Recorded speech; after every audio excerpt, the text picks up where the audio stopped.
Check 1 2. Yes, this is the afternoon of April 11th, 2017.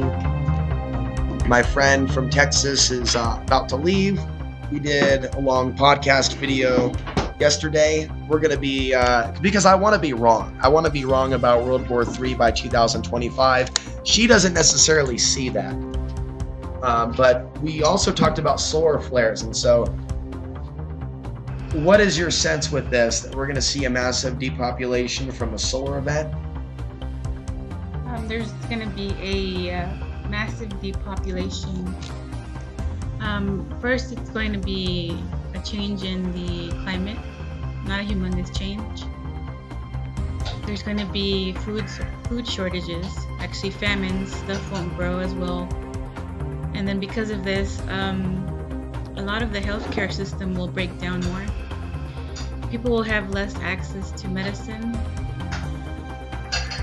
And then both of these factors contribute to a significant population decline where no one can get medicine. Food is scarce. Also, the climate is harsher.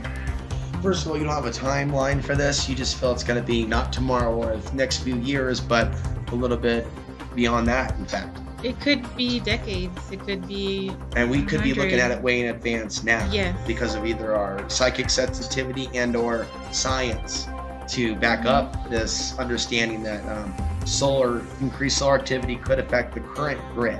So you don't see them changing the grid before that, but just kind of leaving it the way it is. And well, some of these things that affect the population are things that we have now that we just don't have a backup plan for. I mean, what are people going to do when they lose access to medicine, diabetic medicine, or oxygen tanks? Those people won't last very long, and even young children that get sick are at risk. So when you have a breakdown of the healthcare system, there's a lot of people that would probably lose their lives because you just don't have access to the supplies. So you think this is decades off. So you said you don't really have a firm position one way or the other on World War III in the next few years. It's kind of like a remote viewing kind of, not glitch, but a quirk of timelines. Mm-hmm. Even though most things are set on a timeline, they can still be altered in a way where they are not as impactful. They can be lessened, they can be worsened. For every choice that you make, you may have 10% actual choices, meaning maybe 80 to 90% of the choices people make are already written.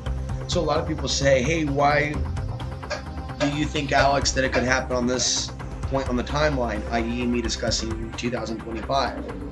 And I've just kind of felt that wheels are already in motion based on decisions that are primarily driving this, and it would require a massive reverse decision process or action to undo what is already being done. And now with Trump in Syria, it just seems to validate it even more.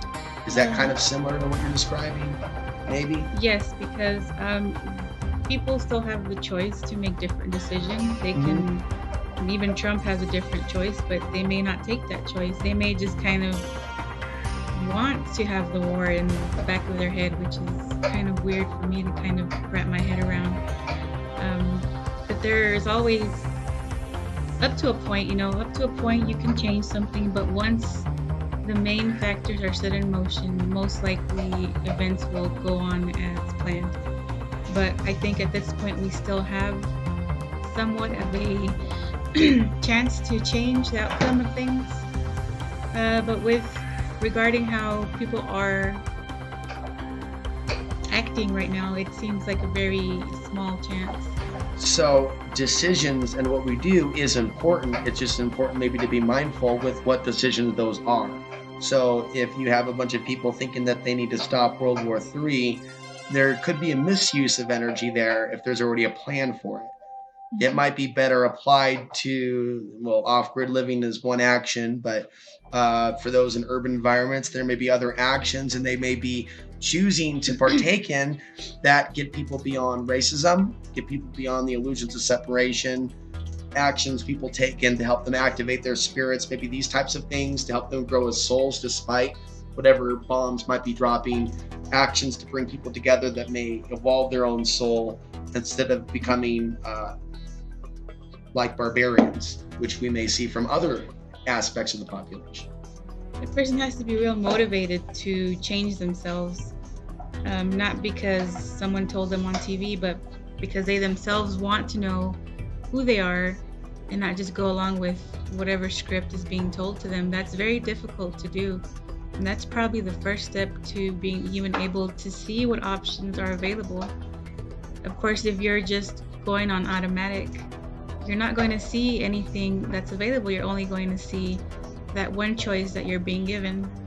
And so it is important to, if you're not on the path now, to work on yourselves and then help others work on themselves, because if they don't, well then pretty much we're going to go in one line, because everyone's just in agreement that there's no other option. One line where? I'm wondering, are you talking like transhumanism? There's a lot of concerns about man-machine merging.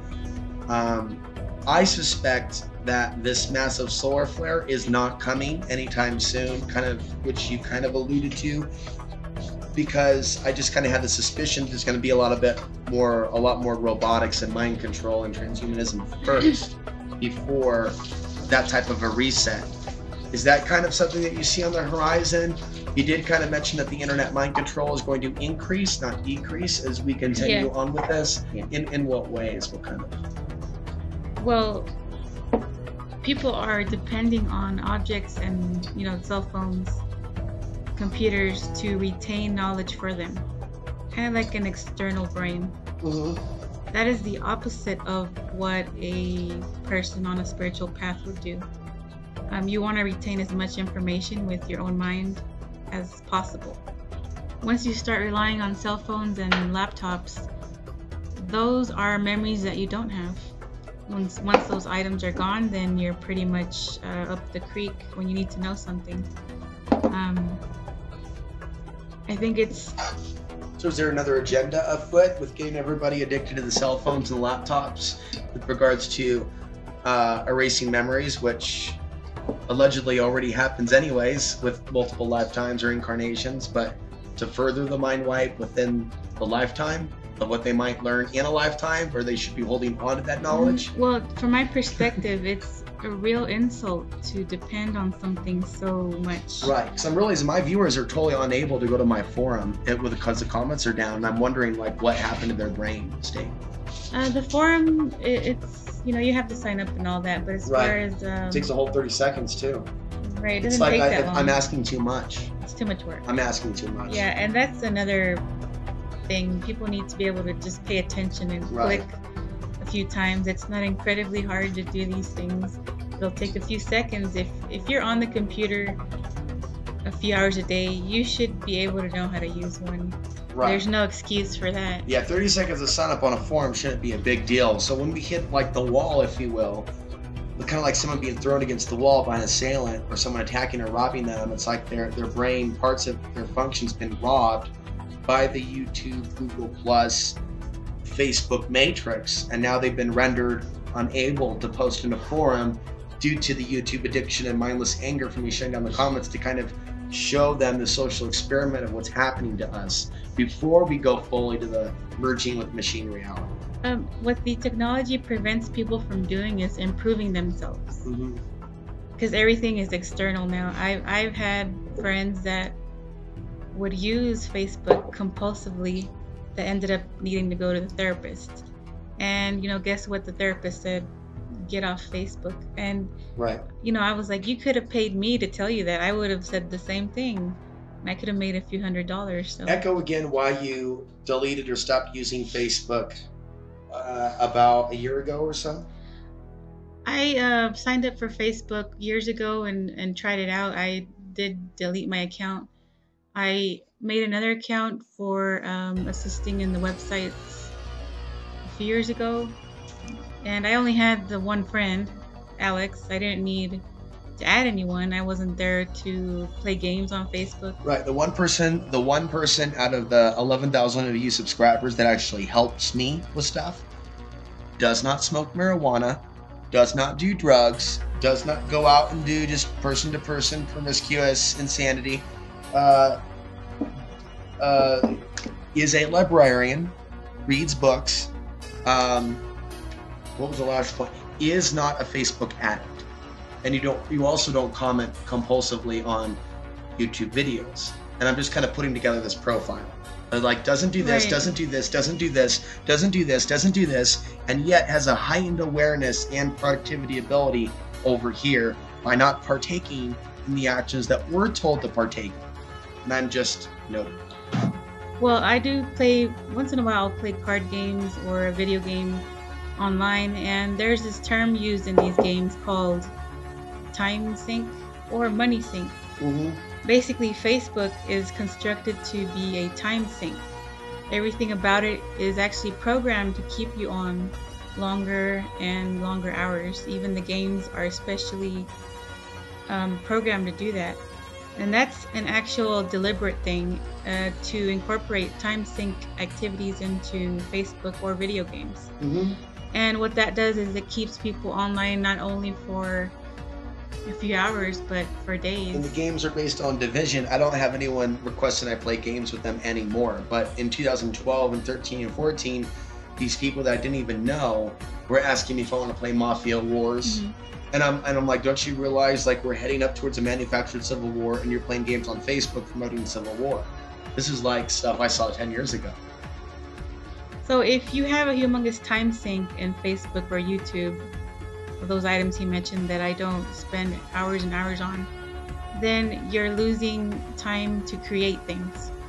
What else is going on with the psychic vampirism? You mentioned before that something's going on with the Facebook servers. Yeah, the Facebook servers, I mean, When there's an instant message and people are talking, that it's being rerouted through many forms of technology. So Facebook servers are similar to any other servers. Skype servers, I think Skype servers are probably the worst. Now, why is that? I mean, explain that. Well, For those that don't know and are on Skype, and I remember telling you this, that's when you got on Skype, that Skype was a portal. There's a bunch of weird energy. And that could be a positive if two people are sharing energy and they're working together. But what if someone doesn't want to be that intimate with someone else who's on Skype messaging them, or other unknown energies that could be using Skype as a transport? the particular setup of Skype is actually using Microsoft servers. So Microsoft servers are huge, and one of them could contain most of usernames, the Skype software relays, whatever is in there. The difference between that and Facebook separates their data amongst more servers. Right. So when you're on Skype, the connection to a person is stronger.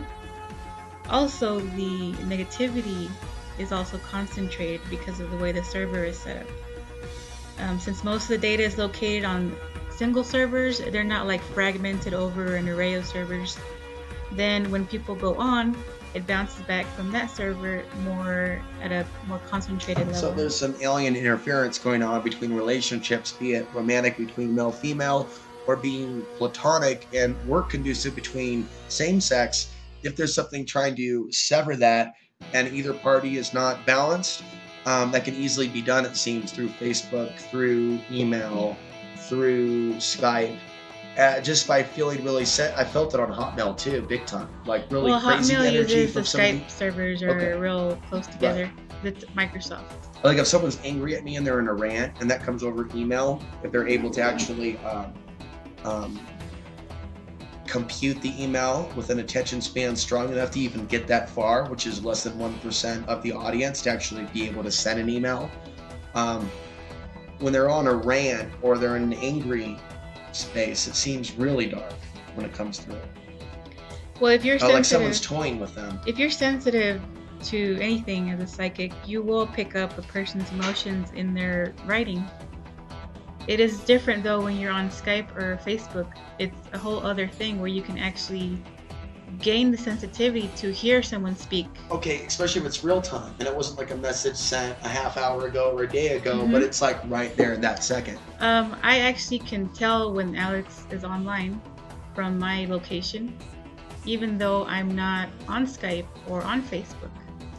And I've been running someone else's website for a while, and I can see how even though we have different political views, some of his stuff's influenced me, or at least his passion to work really hard has influenced me.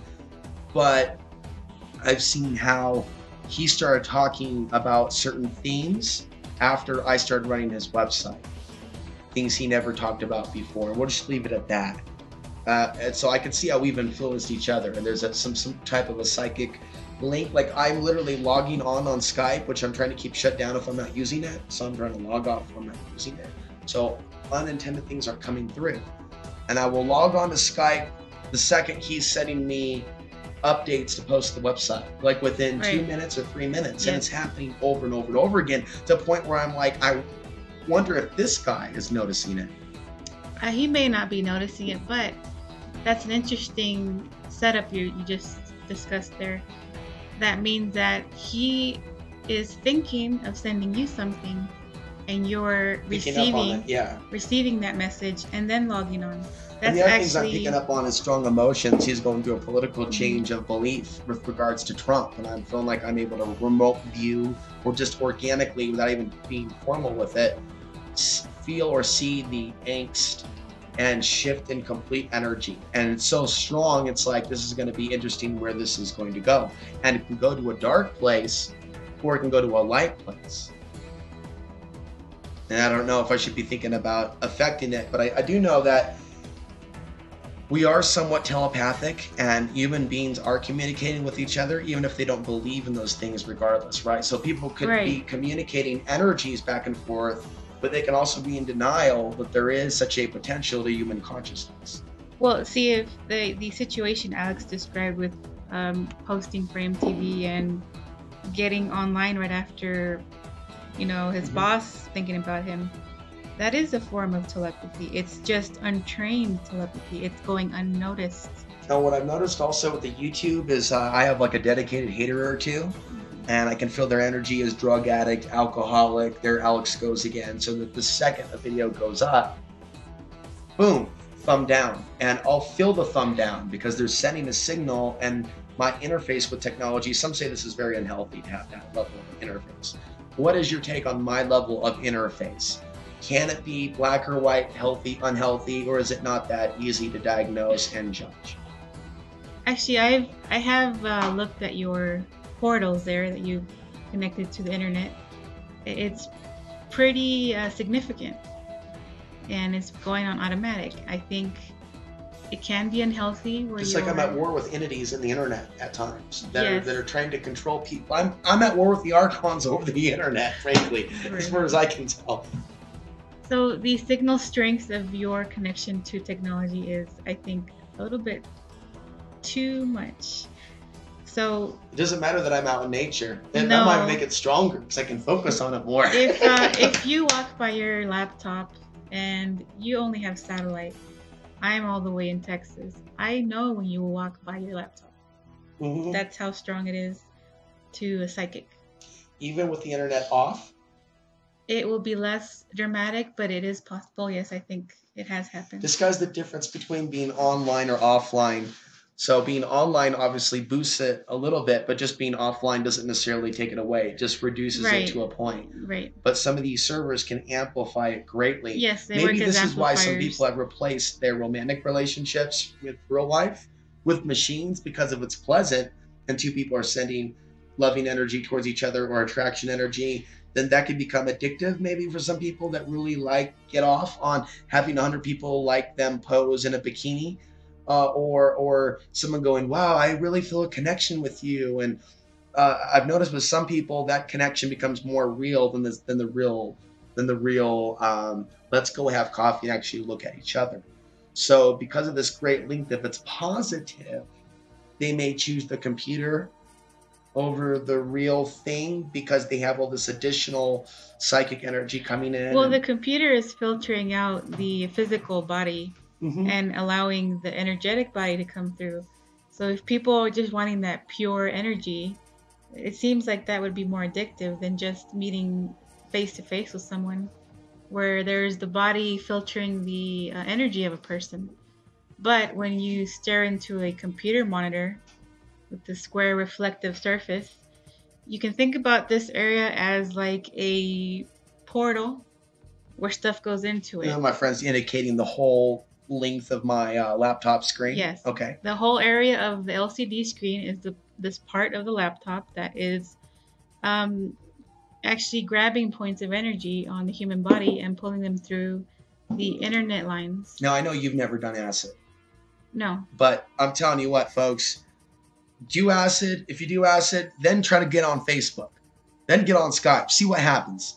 See what happens. Since I just hallucinate naturally, you probably would need acid, but I do it naturally. Mm-hmm. It's just my ability.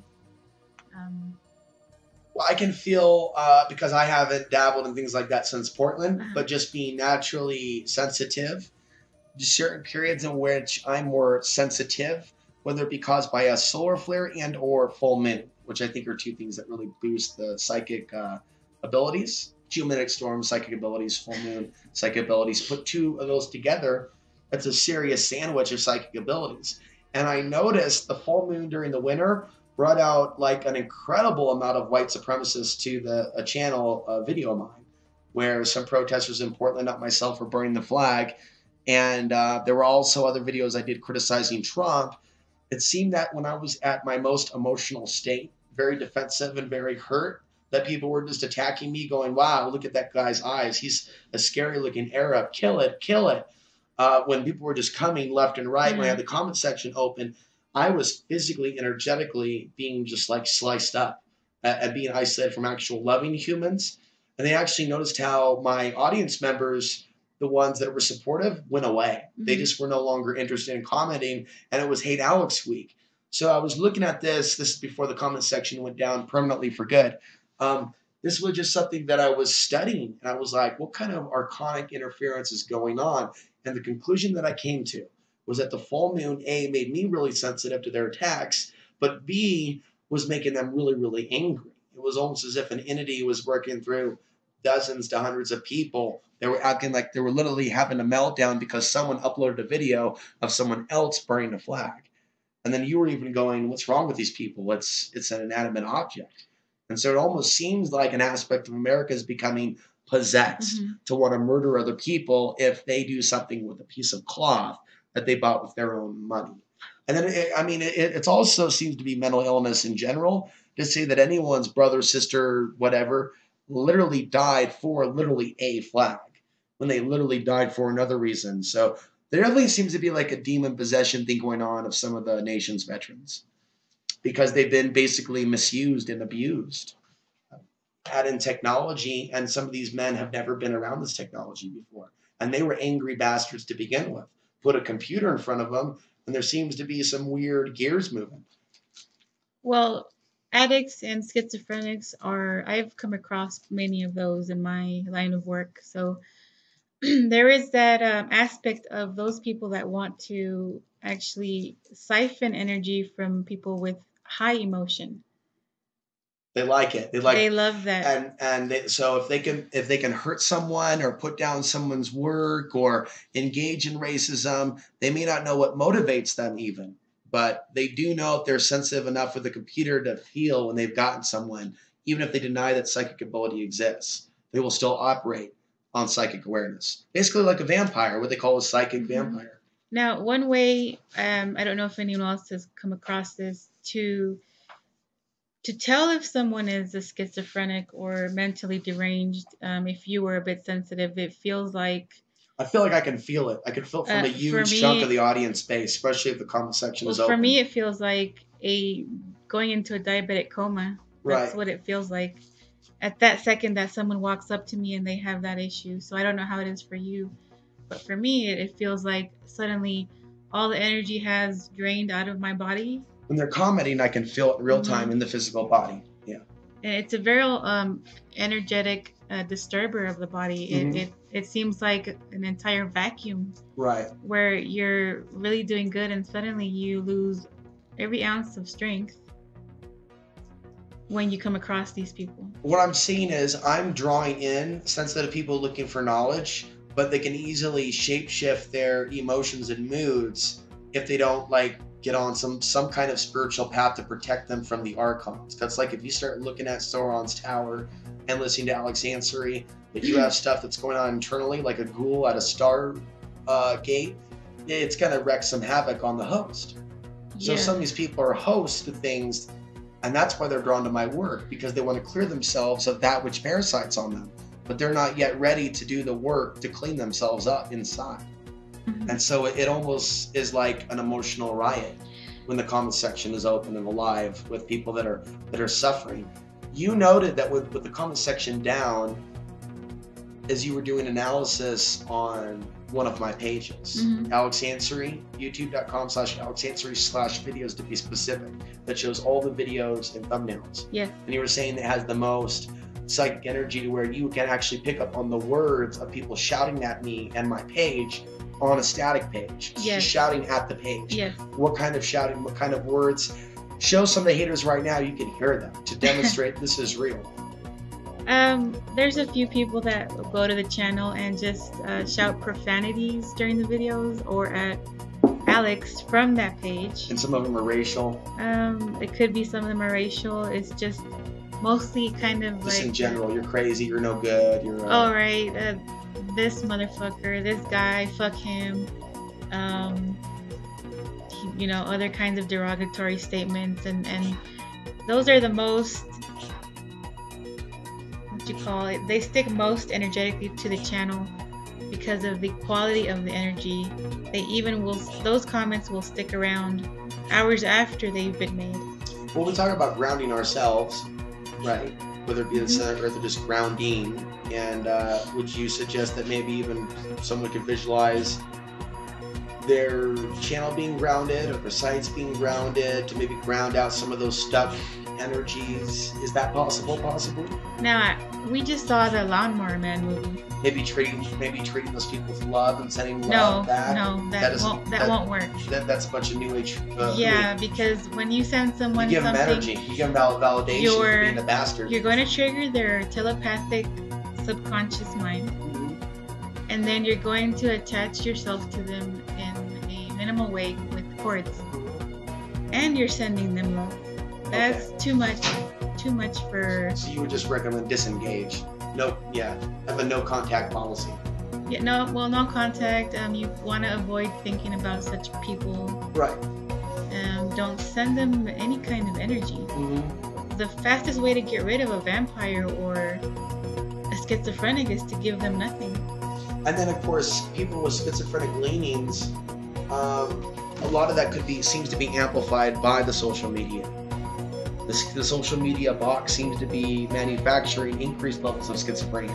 They may have been a little bit fucked up before they got online, and now they're becoming completely fucked up. Right. If they're not involved in some form of spirituality, so they're sitting there chain smoking, watching messed up things on the internet, people being ran over by cars, people being beat up, alcoholism, because I realize how I'm adversely affected because I'm abnormally sensitive by watching riot footage. It's affected me, it's affected people around me. If there's riot footage emanating from this laptop, it's creating a field in the hole wherever I am. Yeah, there's different levels of the way people are connecting to violence in the video. You are actually connecting to the people in that video at that point in time, and then you're drawing from their emotions. Regardless of any video. Yeah. Doesn't matter what the video is. Right. Other people may not do it to that extent. They may only pick up on one or two people and make a sad face, but on the positive end, this is maybe how I am helping some people that aren't schizophrenics because of their real connection to me on the positive, that they're actually getting maybe some of those emotional insights if they're open to it and they're at that level. It seems I feel like I can count them on one hand, or they're less than 20 humans, even though I have 11,000 subscribers. Right. It seems like the conscious ones that are at our level, well, there's certainly less than 100 of the viewership. They're probably more like 20 per video. what with level? the other 80% being kind of in the blog category, but the majority, like we can look at those that are actually subscribing on demand. They actually believe I'm worth a cup of coffee.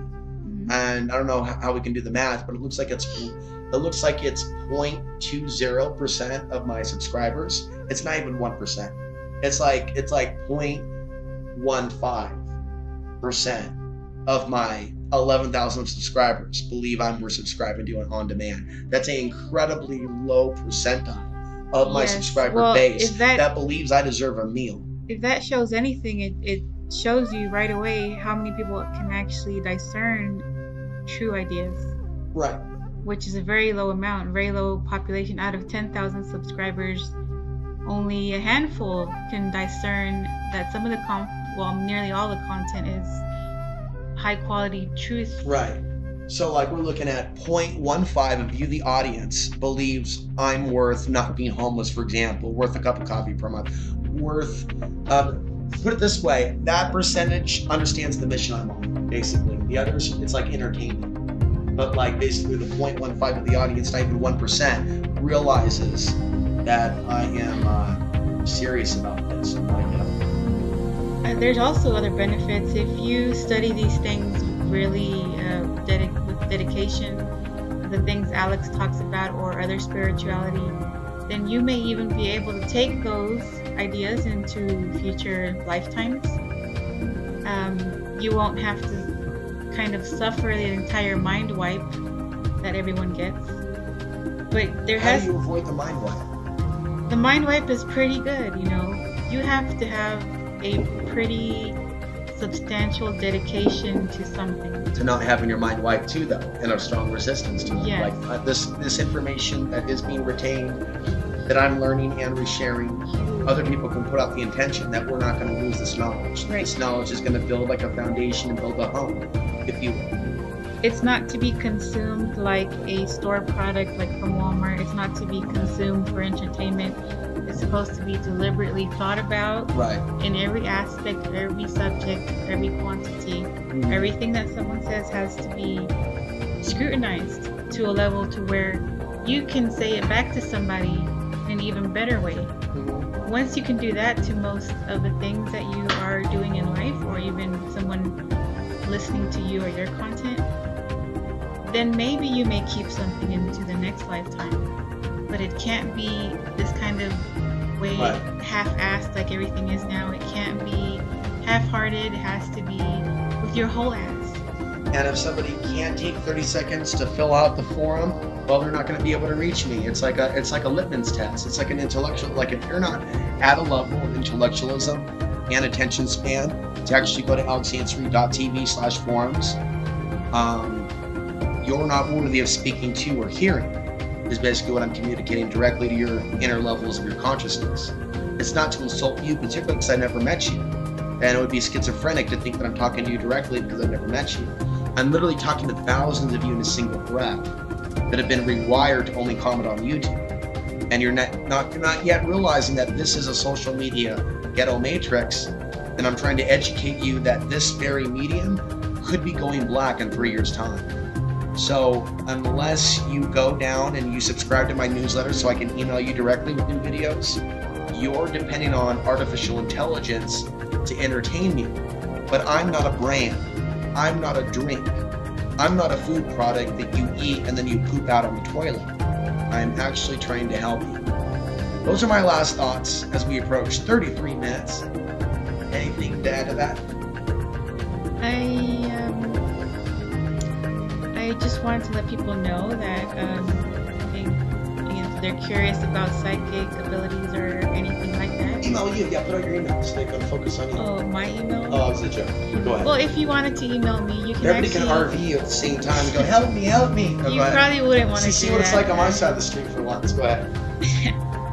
Well, you can actually just email the website, Alex Ansary. Oh, they can. But see, that would require thought. Yes, you would have to. Tell the audience, how often does an actual email come in? For the website, maybe one every 3 months. Yeah, one every 3 months. That's how often someone with an attention span that comes across my work is able to get literally open link new tab. That's amazing. So if you are curious about anything psychic, you can ask there. Right. I get that email directly, so yes, I am reading all his emails. Right. But don't expect me to train anyone because I'm really selective on who I show, because I have a set of other skills that are way more advanced than what I have Gotta currently. cover those. Yeah, those can't be free. Remember, we have Archons in the audience too. Yeah. Some of them have human hosts, some of them are on their own. Anyways, great information. And if you would like to hear my full 80-minute interview with this same friend, you can find that over at outsidethebox.vhx.tv. $4.95 per month, 16 cents per day. I'm Alex Ansary signing off from somewhere out there.